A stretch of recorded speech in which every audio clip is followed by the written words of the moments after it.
Spring is in the air. The sun is slowly starting to warm up our little town. Tree buds are beginning to bloom, filling the streets with a fresh scent. Mornings and evenings are still chilly, but by noon, the heat can be so intense that dressing appropriately for the entire day feels impossible. You leave the house bundled up, only to be melting by midday. I've been struggling with this dilemma for a week now. Every morning, I rush to class since my university is just a short walk away. I don't even have to wait long for the bus if I need it. Classes usually last until around 3 or 4 p.m., after which I either head home or to my boyfriend's place. I always want to look elegant and put together for my university classes, and then seductive and alluring in the evening when I'm with him. But so far, I can only manage either freezing in a dress and heels during my morning commute or opting for jeans, sneakers, and a leather jacket for comfort, only to end up peeling off layers later.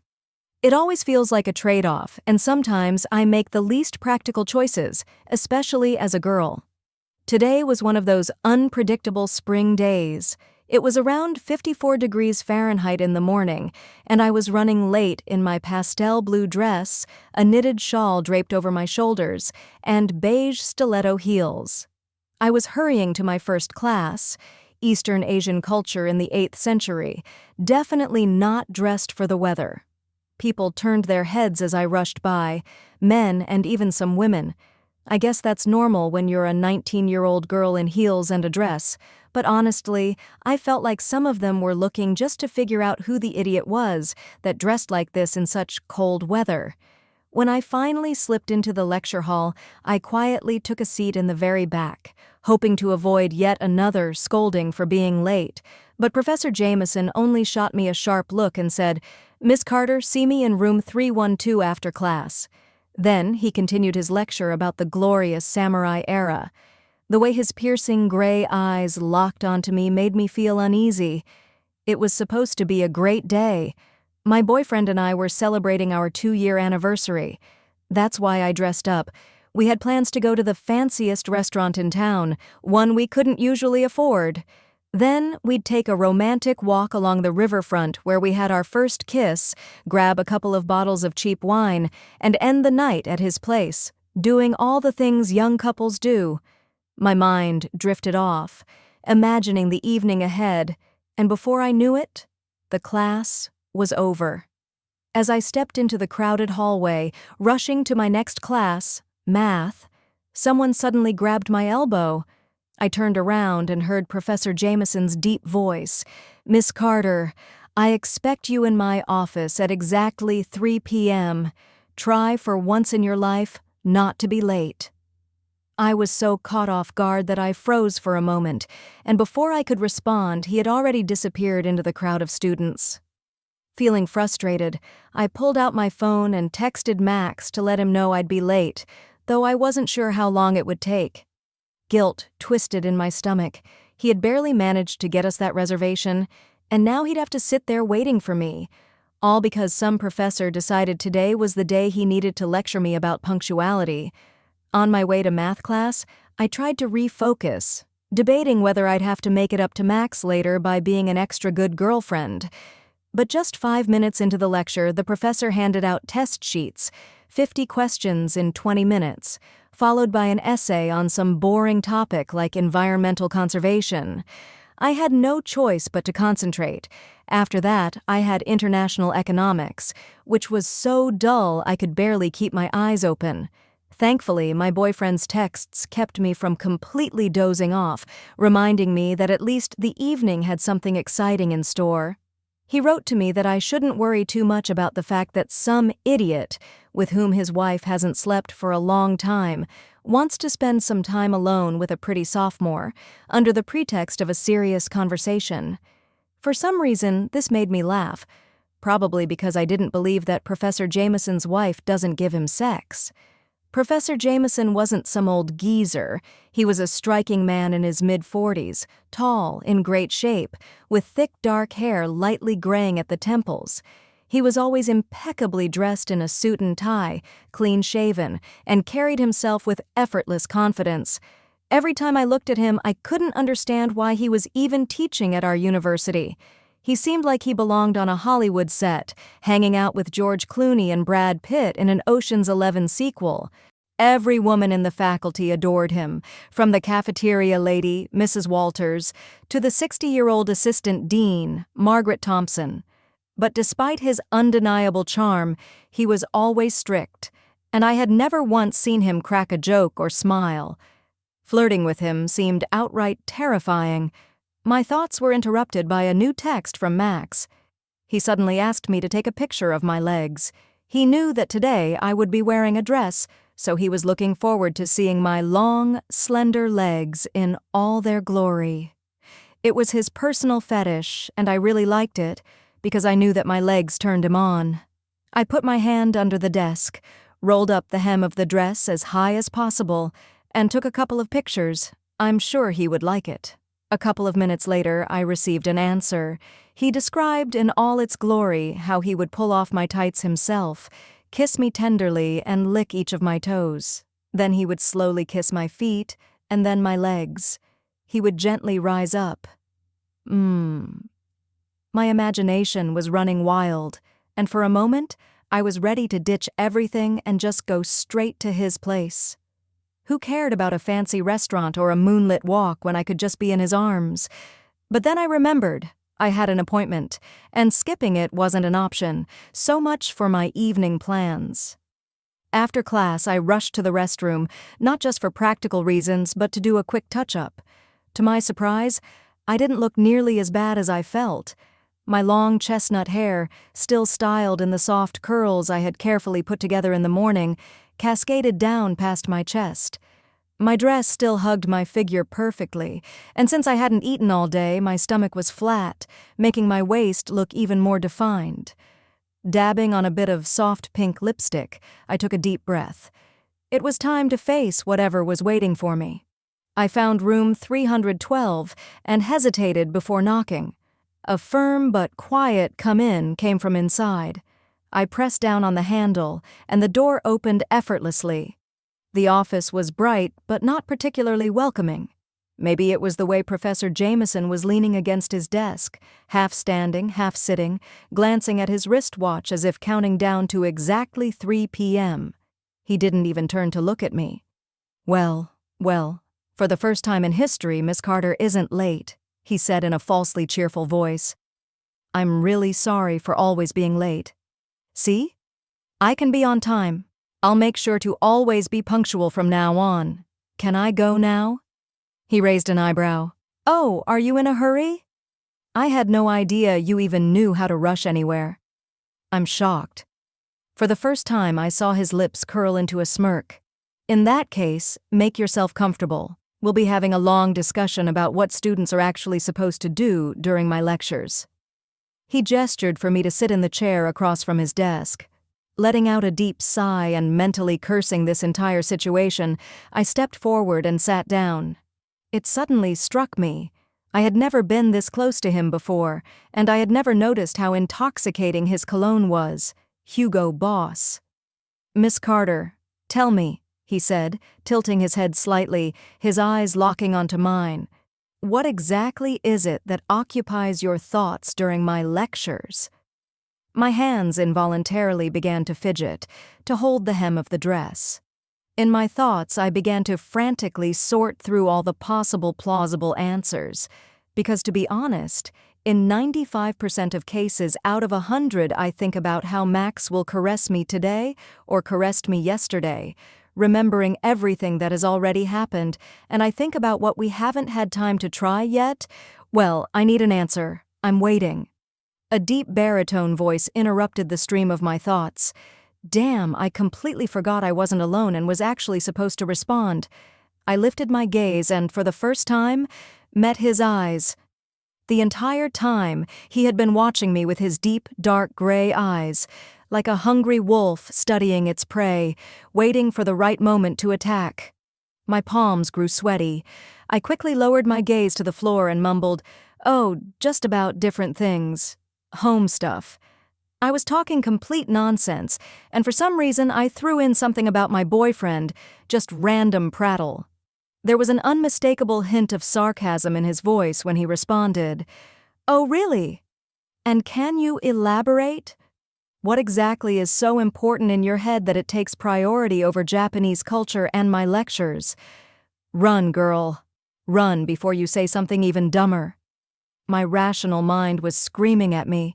I glanced at my watch and realized that I had already been trapped in this cage with a dangerous predator for a solid 20 minutes. It was time to leave. Summoning the last bits of my willpower, I stood up abruptly and took a step toward the door, mumbling something about how someone was waiting for me. But my professor moved with surprising agility, stepping in front of me, blocking the way. Before I could react, he reached out and grabbed my wrist. His hands were so warm. "Hold on, young lady. Where are you rushing off to? Is it really that urgent to get back to your boyfriend?" His expression remained serious, but I could hear the amusement in his voice. "Besides, you still haven't answered my question, and I don't like it when my questions get ignored, not even by such pretty young women as yourself."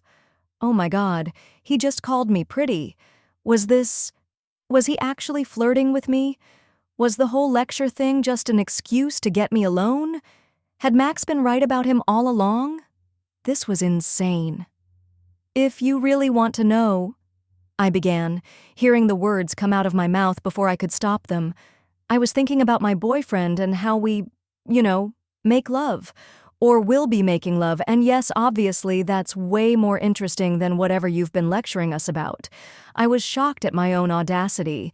But honestly, at this point it seemed like the only way to shake off this creepy, arrogant jerk. "Oh ho, feisty, aren't we?" He chuckled, taking a small step forward, narrowing the space between us to just a few inches. I suddenly felt incredibly uncomfortable, embarrassed even. I felt like a rabbit, cornered by a hungry predator.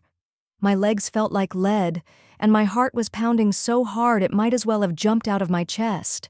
And suddenly I realized that this feeling of danger and adults can be incredibly hot men. He wants me, and it turns me on incredibly sexually. I felt that my panties were wet from him. It smelled mind-bogglingly sexy.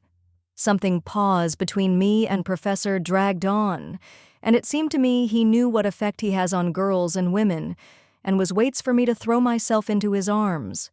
Because honestly, I was already ready. I suddenly felt very hot, and I took a deep breath. My not small breasts, the second size, slowly rose and fell down. My teacher's gaze followed his movements closely. I swear I was sure that he was about to start touching my breasts. To be honest, I wanted it myself, but I endured it. I didn't want to give in first. I decided to repeat the maneuver with a deep breath, but now even more slowly, barely noticeably leaning towards him, since I was on high heels. Professor Jameson was a little taller than me, and that's why my chest was almost pressed against him. I looked into his eyes and realized that he understood my plan. His hot breath almost left a burn on my neck. God, how I wanted him already. For the first time in 2 years, I wanted another man, completely forgetting that somewhere there in the restaurant my boyfriend was waiting for me. In ecstasy, I closed my eyes and deeply inhaled the smell of his hot, strong body. "Kiss me," I finally whispered in exhaustion. I understood how damn ridiculous it was, even humiliating, so I was afraid to open my eyes, to see his probably mocking look and smug grin. So I stood with my eyes closed, afraid to breathe. It seemed like a million seconds passed between my phrase and the moment when I felt his palm on my waist. I timidly opened my mouth, getting ready to kiss him. Suddenly, his hand grabbed my hair on the back of my head and pulled it down forcefully. My head fell back and he began to kiss my neck with passion. Professor Jameson kissed my neck sometimes gently, sometimes passionately. From time to time he lightly bit, then went down towards my cleavage, then went up kissing my chin and earlobes but never touched my lips, which is what I wanted so badly. Meanwhile, his hand moved up to my chest and began to gently knead it. Unexpectedly, the hand from my chest crawled down my waist to my hip. The second hand also finally let go of my hair on the back of my head, and he firmly grabbed my bottom and quietly ordered, "Turn around." I obeyed and turned my back to him. My teacher gently pushed me from behind towards the table. What is he doing? Does he want me to come to him? When there was less than half a meter between me and the table, he ordered me to stop, and I realized what was about to happen.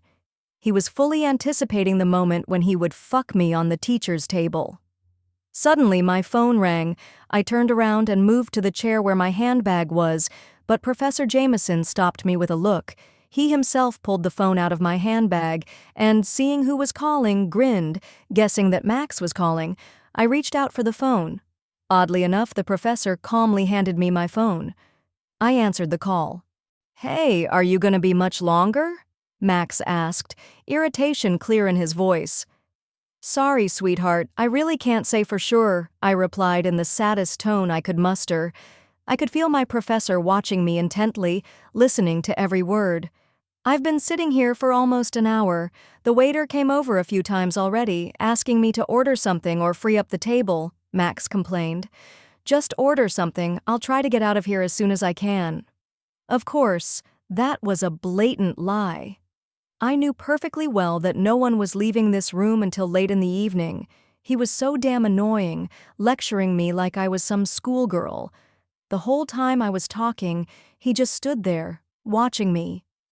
But after my last words, he stepped in closer, turned me around with my ass facing him and whispered, "Bend over." While I was listening to my boyfriend's outpouring of righteous anger, Professor Jameson lifted the hem of my dress. "Emily, listen, if everything is dragging on like this, then maybe it would be better for me to just buy pizza, wine, and wait for you at my place. To hell with this restaurant," said my boyfriend. "Yes, I think this is a great idea, because I won't be able to leave this idiot anytime soon."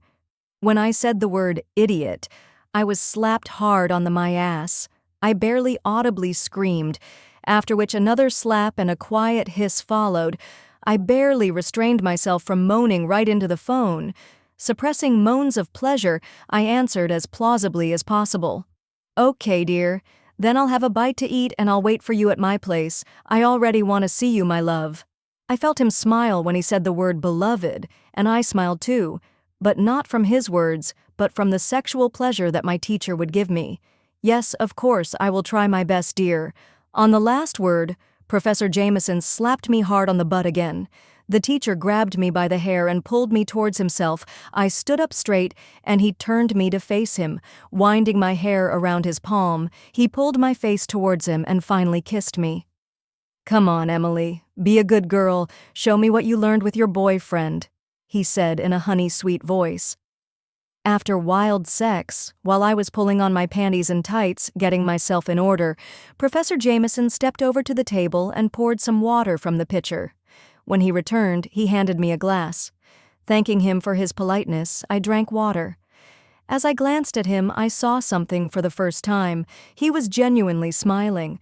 His perfectly straight white teeth were almost blinding, radiating warmth and calmness. "I think you're free to go now, Miss Emily Carter. I hope you won't be late again." "Sorry for keeping you. I truly regret it," he added, shrugging as if embarrassed. Of course, I knew he didn't regret a thing. "It's all right. I've learned my lesson and I'll never be late again," I said, although we both understood perfectly well that I would definitely be late for my next class. If you enjoyed this story, give it a like, leave a comment. I love hearing your thoughts. And if you haven't yet, subscribe and stay for more irresistible tales. There's so much more waiting for you, just one click away. See you in the next story.